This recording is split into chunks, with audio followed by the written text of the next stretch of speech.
Iya, dengan segala resiko, yaitu memang Sekjen PD Perjuangan itu siap menghadapi.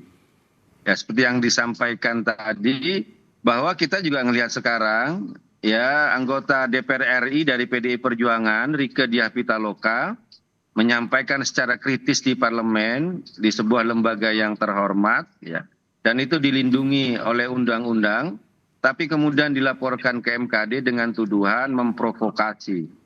Ini kan kalau kita melihat upaya untuk melakukan intimidasi. Tapi inilah apa yang terjadi di lembaga negara kita, di lembaga penegak hukum kita, ya. Dan ini yang menjadi keprihatinan kita semua.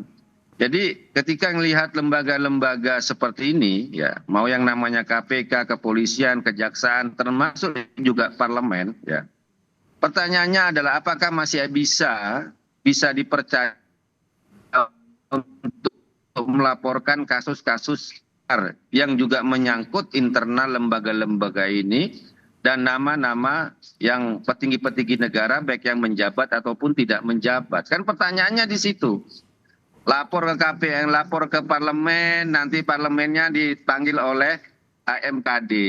Lapor ke polisi, ternyata petingginya juga akan disebut dalam kasus tersebut. Ya, KPK juga sama, kejaksaan sama. Jadi kemana lagi harus melapor kalau bukan langsung kepada rakyat yang memiliki kedaulatan penuh, ya, Tapi yang jadi pertanyaan kenapa negeri ini, ya. kenapa Tentu ingin. saja ini bukan untuk Tapi Mas Guntur, kenapa yang dan kemudian ini jadi. tentu saja bukan untuk Mbak.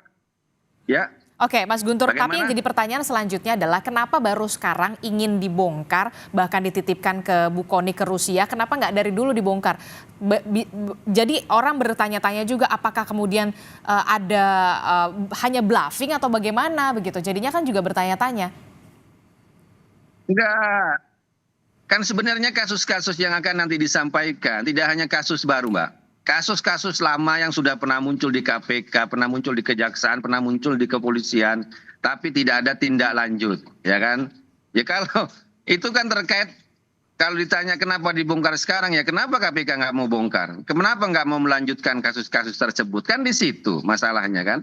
Nah, terkait kalau yang beberapa hal yang baru itu ya ini perlawanan, Mbak. Perlawanan terhadap kriminalisasi terhadap Sekjen PDI Perjuangan, ya, yang merasa benar-benar dikriminalisasi.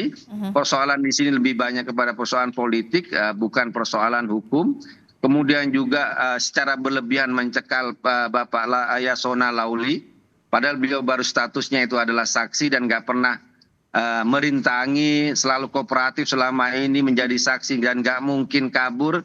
Tiba-tiba dicekal, ini kan upaya untuk menggiring suatu opini, membuat drama politik, ya, dan tujuannya ujung-ujungnya itu untuk menyerang partai PDI Perjuangan. Apalagi kan jubir KPK berbicara akan membuka kemungkinan memanggil Ketua Umum Ibu Megawati Soekarno Putri, padahal ini kan terkait dengan masalah katakanlah internal partai, masalah pencalekan, masalah PAW, apa urusannya KPK itu mau memanggil Ibu Ketua Umum, ya, yang jelas-jelas dalam putusan pengadilan, putusannya Wahyu Setiawan yang seorang pejabat negara, pejabat publik waktu itu, yang menerima suap dari Harun Masiku, putusan nomor 28 tanggal 15 Agustus tahun 2020, halaman 160-161 disebutkan bahwa uang yang diterima oleh Wahyu Setiawan itu berasal dari Harun Masiku. Tidak ada nama Hasto Kristianto di situ. Nah, di situ kita ngeliat secara fakta hukum ini kasus ini nggak bisa disebut dengan hukum, tapi lebih kepada upaya politik untuk melakukan kriminalisasi terhadap Hasto Kristianto yang bertugas sebagai sekjen partai. Makanya jubir KPK juga mau memanggil Ibu Ketua Umum, kan ini kan semuanya soal desain politik, rekayasa politik untuk menyerang PDI Perjuangan yang kami tidak tahu siapa sekarang yang meremote KPK.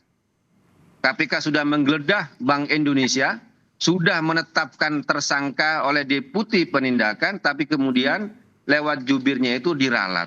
Jadi siapa yang meremote KPK gitu?